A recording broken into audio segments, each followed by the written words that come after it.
Hello everyone, welcome back to my channel MS sir की classes. आज मैं आप लोगों के लिए कुछ नया ट्रिक लेके आया हूँ। जो कुछ फार्मूला ऐसे रहता है कि जिसको हम रट रट के परेशान हो जाते हैं और बहुत ज्यादा डिफिकल्ट होता है, आगे बढ़ जाता है। पीछे वाला फार्मूला कुछ दिन के बाद वो भूल जाते हैं। जो रटा हुआ रहता है उसको याद रखना बहुत ज्यादा मुश्किल होता है, क्योंकि कितना भी रटेंगे तो कुछ दिन के बाद क्या हो जाएगा, वो माइंड से स्लिप हो जाता है, मिस हो जाता है, जिसको याद रखना बहुत ज्यादा डिफिकल्ट होता है। तो इसीलिए आज हम जानेंगे कि ट्रिक के द्वारा किस तरीके से हम याद रख सकते हैं उस फॉर्मूला को जो हमको परमानेंट के लिए याद रह जाएगा। किस हिसाब से हम उसको पढ़ेंगे, अगर आप नहीं जानते हैं तो वीडियो को पूरा देखिए बिना स्किप किए हुए।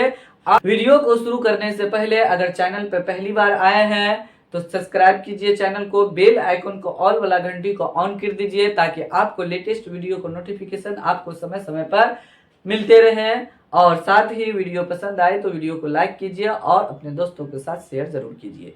चलिए तो शुरू करते हैं। इस तरीके से हम कुछ आपको टिप्स ट्रिक के द्वारा आपको फॉर्मूला को बताएंगे जो आपको बहुत मजा आएगा, मतलब उसको इजी से याद रख सकते हैं। सबसे पहले यूक्लिड विभाजन में जो कंडीशन रहता है तो वो देख लेते हैं। यूक्लिड विभाजन, तो यूक्लिड विभाजन में हम क्या होगा, यूक्लिड यूक्लिड विभाजन विभाजन एल्गोरिथ्म। तो विभाजन एल्गोरिथ्म उतना नहीं लिख रहे हैं। देखिए जब हम भागा देते हैं तो ये ए होता है, बी होता है, ये क्यू होता है, नीचे में आर आता है। तो हम क्या, भाज बराबर हम जानते हैं, भाज बराबर भाजक गुना भागफल जोड़ शेषफल।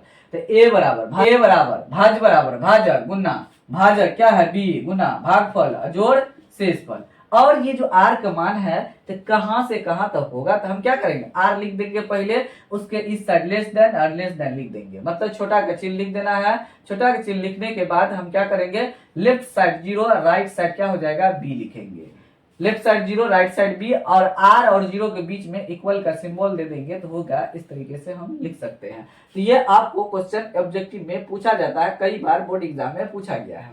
चलिए अब द्विघात बहुपद में हम देखते हैं, मतलब बहुपद में हम देख लेते हैं।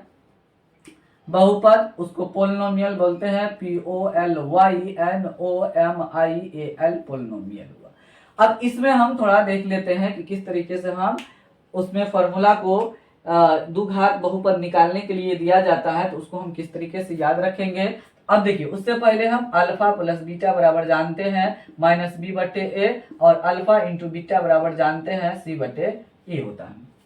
मतलब इसको मूलों का योग बोलते हैं, मूलों का गुणनफल बोलते हैं, शून्यकों का योग शून्यकों का गुणनफल बोलते हैं। इस तरीके से हम उसको बोलते हैं, नाम से जानते हैं। देखिए तो सबसे पहले हम क्या करेंगे, स्टैंडर्ड रूप जानेंगे। द्विघात बहुपद का स्टैंडर्ड रूप क्या होता है, इसका होता है a x square plus b x plus c होता है।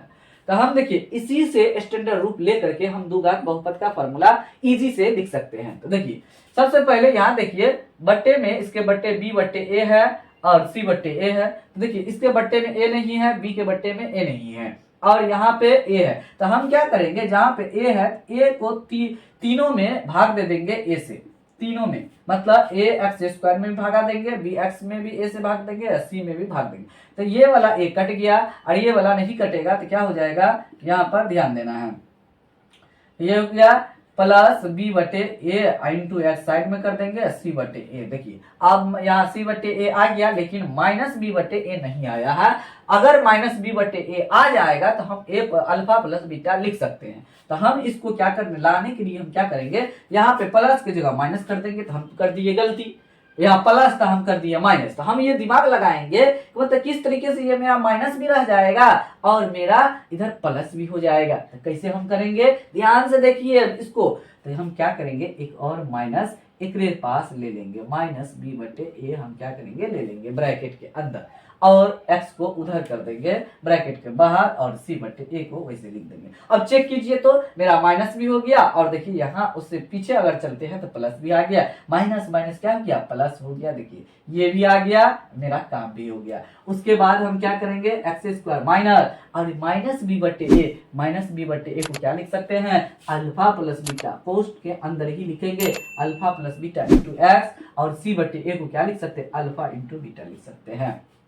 अब इसी को क्या करता है, मतलब मेन फॉर्मूला हमारा ये है, ये फॉर्मूला है। हम इसी को क्या करेंगे, x square minus alpha plus beta into x plus alpha into beta, इसको बड़ी ब्रैकेट में बंद करके इधर हम के लिख सकते हैं, कांस्टेंट टर्म लिख सकते हैं। ये भी फॉर्मूला हुआ, ये भी हुआ दोनों। तो कभी कभी कांस्टेंट टर्म यूज किया जाता है, तो ये ध्यान रखना है। जब आप फॉर्मूला मतलब क्वेश्चन को जब देखेंगे बनाते समय, तो उस समय आप देख जान जाएंगे कि क्यों लगाया गया है। चलिए, ये तो आप समझ गए बहुत अच्छा तरीके से। अब देखिए, वज्र गुणन विधि जो आप जो फॉर्मूला को याद करते हैं, B1 C2 ना जाने क्या किस किस तरीके से आप लोग याद करते हैं, तो उसको रट्टा नहीं मारना है। देखिए, वज्र गुणन विधि का जो फॉर्मूला आप याद करते हैं, आपसे आपको याद नहीं करना पड़ेगा। देखिए, गुणन विधि यहाँ लिखे हैं, वज्र गुणन विधि लिखे हैं। अब देखिए, यहाँ पे सबसे पहले x बराबर हमको लिखना है क्या होगा, और y बराबर क्या होगा ये लिखना है, क्योंकि x और y का वैल्यू निकालते हैं वज्र गुणन विधि में। यह पूछा जाता है, ये इंपॉर्टेंट है। आइए, इससे क्वेश्चन पूछा जाता है, यहाँ ध्यान देना है। देखिए, सबसे पहले a लिख दीजिए, a और b 80 लिखिए, लिख दिए। और शुरुआत कहाँ से हुआ वहां खत्म कीजिए, मतलब d नहीं लिखना है, मतलब CA तक लिखना है, ABC। और फिर उसको जो शुरुआत में लिखे थे एक अंत कर दीजिए, तो हो गया आपका। उसके बाद हम x बराबर जब हम लिखेंगे, तो हम क्या करेंगे, ये बीच वाला को पहले उठाएंगे, बीच वाला को पहले उठाना है। तो हम क्या करेंगे, b है और c है, तो दोनों को एक जगह सटा के लिखिए, BC। अब फिर क्या कीजिए, अब BC ही क्यों लिखिए, मतलब सेम को लिखिए, लिख दिए BC माइनस BC लिखा गया। अब उसके बाद क्या कीजिए, AB को लिखिए, शुरुआत वाला को लिखिए, तो AB माइनस AB लिख देंगे, हो गया। अब उसके बाद देखिए क्या करेंगे, अब वो इसमें अंक लगा हुआ रहता है, तो वो अंक क्या है, अब 12, और इसी को उल्टा दीजिए, मतलब दहाई की संख्या इकाई में, इकाई की संख्या आपको क्या कीजिए, दहाई में लिख दीजिए। क्या दिखाई दे रहा है, 21। माइनस से पहले वाला को आप क्या कीजिए, ये वाला पहले जो लिखे थे 12, एक इसको दीजिए, 2 इसको दीजिए, तो हो गया ना 12, और 21 उसको दीजिए, तो 2 इधर 1 इधर दीजिए। और जैसे ऊपर में लिखे है वैसे नीचे में भी लिखिए, इधर 1 लिखे इधर 2 लिखिए, लिख दिए। इधर फिर क्या होगा, 2 लिखिए इधर 1 लिखिए। मतलब इसको इस तरीके से जब हम A और B को या BC को मिटा देंगे, तो यहाँ 12 दिखना चाहिए हमको, इस तरीके से देखिए। जैसे BC लिखे इधर 1 लिखे इधर 2 लिखे है, तो देखिए C को मिटा दे रहे हैं और B को मिटा दे रहे हैं, तो मतलब 1 2 दिखाई दे रहा है। यहाँ पे B और C को मिटा देंगे तो 2 1 दिखा, मतलब 21 दिखाई देगा। तो आपका वज्र गुणन विधि का ये x बराबर जो फॉर्मूला है ये रेडी हो गया है। x बराबर B1 C2 minus B2 C1 बटे A1 B2 minus A2 B1 हो गया। y बराबर, चलिए अब देखते हैं, तो y बराबर हम क्या करेंगे, इसको उतारेंगे। y बराबर क्या करेंगे, लास्ट वाला दोनों को, मतलब कि इधर से दाहिने साइड से सेकेंड और फर्स्ट वाला दोनों को उठाएंगे, तो क्या हो जाएगा, CA।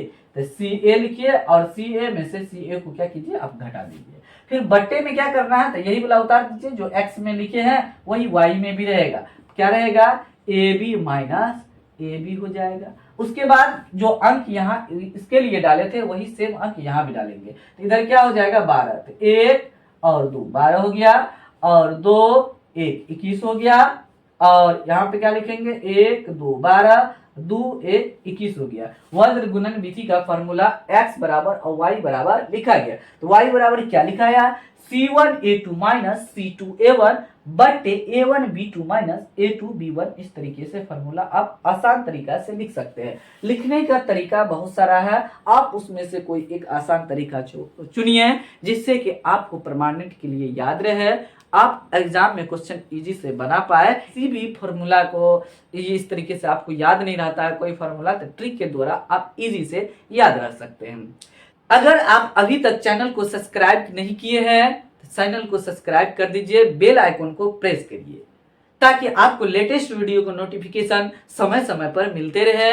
और वीडियो देख करके लाइक जरूर कीजिए। अब वीडियो किस तरीके से कैसा लगा, क्या इसमें इम्प्रूवमेंट मुझे करना है, ये बात आप जरूर बताइएगा। चलिए, तो वीडियो को फिलहाल यही समाप्त करते हैं, मिलते हैं अगले वीडियो में कुछ नया ट्रिक लेके, कुछ नया कंसेप्ट के साथ आप लोग के सामने।